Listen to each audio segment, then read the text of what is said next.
Hey guys, I'm back again, and here you see me doing one of my favourite things. I really love doing this. So this is a temporary tattoo, and I'm painting it with acrylic paint pens. So I was thinking about this and I thought, well, there's another way you could look at this video.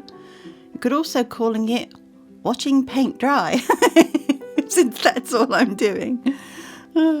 Anyway, I really like this, and if you've been following me and you watch my videos, I've done a fair number of these, and I really love this technique. I used to do it with UV resin and mica powder, which, since you have to cure the UV resin under a UV lamp, it can be very monotonous and very time consuming. Not to say that this isn't this with the pens, it is, but it's cleaner and it's faster. And I must admit, I do like the vibrancy of the colours with these pens. So when I bought these pens, I stopped doing the UV version. And the other thing with the UV resin too is, if you get colours that are really, really dark, like a dark burgundy, which I've had problems with, or a very dark purple, they don't cure, they stay sticky, which is a problem when you put on your epoxy resin and then you go to peel away the mould. You'll often take big chunks of wet UV resin with you. So in many ways, I'm so glad I found these pens and that they keep their vibrancy. So this is how I do all my reverse painting now. There will be a slide in that'll come up and it'll tell you where to go on the timeline if you don't want to watch all the paint drying. These are the first batch of acrylic pens I bought, and I have used them several times and I really love them. I love the vibrancy, I love the ease of them going on. There are patches where the pen won't paint, and I don't know if it's because the tattoo doesn't cover the silicone well enough, or if it's just because of the type of tray I'm using. But what I tend to do is, first method, let it dry. Let what you've painted dry, even if there are voids in it that the pen won't paint. Come back to it later. Or a method that I have found very good, just keep dabbing the pen on the area that won't take. Yeah, it's kind of tricky because once you've painted this, you don't want gaps in your areas, and you can see there's that particular one. It won't take the paint. So what I did was I just let those voids dry and came back to them later. Doing this, that does help. Sometimes it does, sometimes it doesn't. It just depends. So I decided just to let them dry and come back. Now all the colours that I used, I put them all on. I let them dry for 10 minutes and then I came back and went over them all again.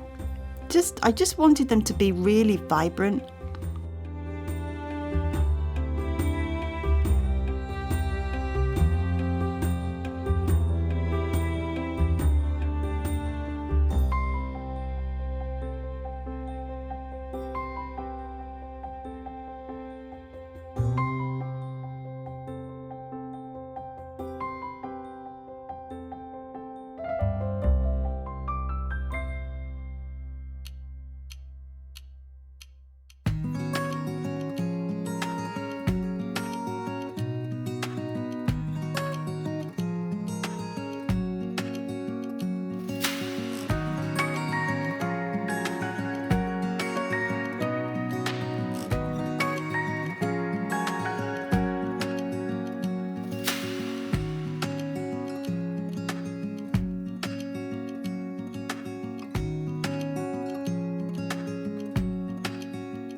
When you do this, I always find it's best to have a copy of what you're painting. Either have another copy of the tattoo or take a photograph of it so that you have a reference point, because sometimes, particularly with flowers and leaves, can be a little bit tricky when the design is a bit busy. This one's not too bad. This one's pretty straightforward. There are a few overlapping things with other flowers and other leaves, like the pink flower. You've got another plant in there, and you've got some leaves in there. So always have a reference. Stick it up in front of you so that you can see what it looks like when it's the right way round.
So here I am, finishing up on the leaves.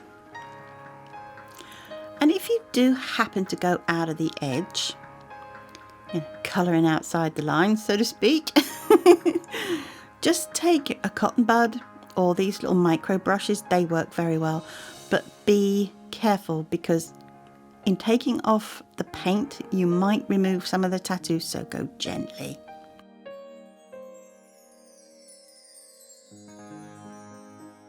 I'm now applying a second layer of paint.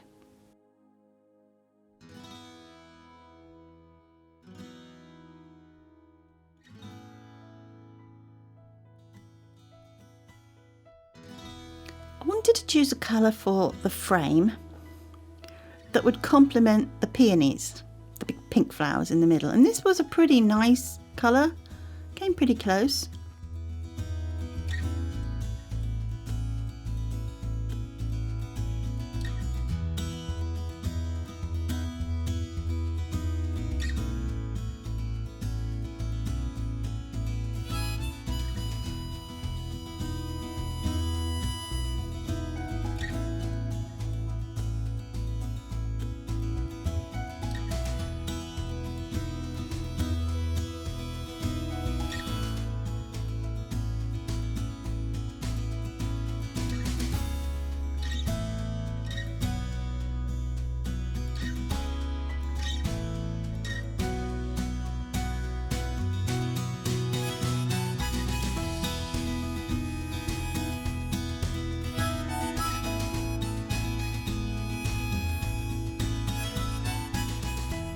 Pouring in the resin, do it slowly because you're only doing the frame, the outside part at the moment.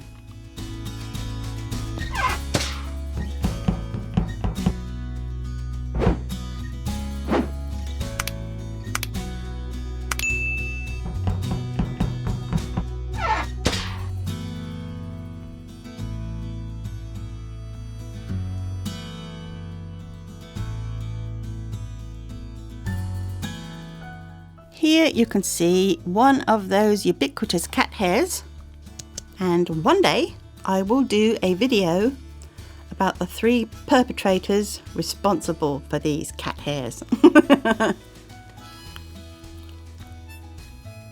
Clean up any little blobs of resin. Keep it as clean and tidy as you can.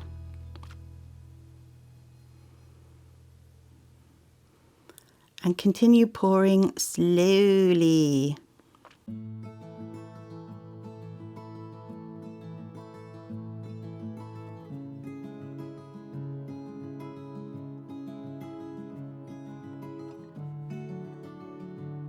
You can see with pouring slowly, it gradually seeps along the frame. I can get the maximum amount of resin in there without overfilling. So that gets left to cure, and then we do the next part. This lovely white. Now, yeah, I didn't have quite enough, so I had to make a bit more.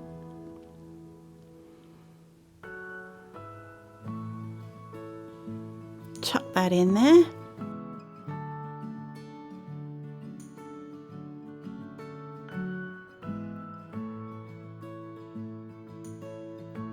Use a bit of heat gun to try and get it in the corners. Good old spritz.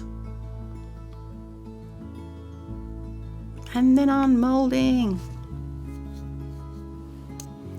Now when you do a tattoo, because you place it directly on the silicone mould, sometimes you can have accidents where, I don't know, something goes wrong, especially if you're using UV resin, and either uncured pieces of UV resin just peel away and it's just a wet splodgy mess, or some part of the tattoo, because they are sticky, will pull up on the mould, destroying the whole project. So I try to go really slowly.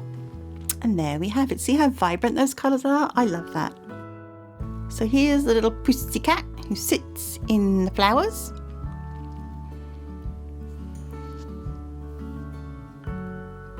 Cutting around the edge, I'm cutting off the white line so that you just get the black outline. And there, where I'm pointing with my finger, I'm saying, because she's got whiskers on the side facing me, and it would be very difficult to cut around the little whiskers that are on the other side, I'm just going to cut the whiskers off and assume that her whiskers will match the same on the other side, so they'd be pulled back, you wouldn't see them. That's my theory. This is a very cute little sticker. I really like this, and thought this would be a perfect way to put the pussycat in the flowers. The colours I used, especially that orangey reddy colour that's right next to that, I think it's a chrysanthemum, not entirely sure. the flower that's in the middle there at the front. I tried to match a sort of dark colour with it, but it's a very pretty sticker and I thought it would look nice amongst the flowery tattoo. And I'll see you again next time.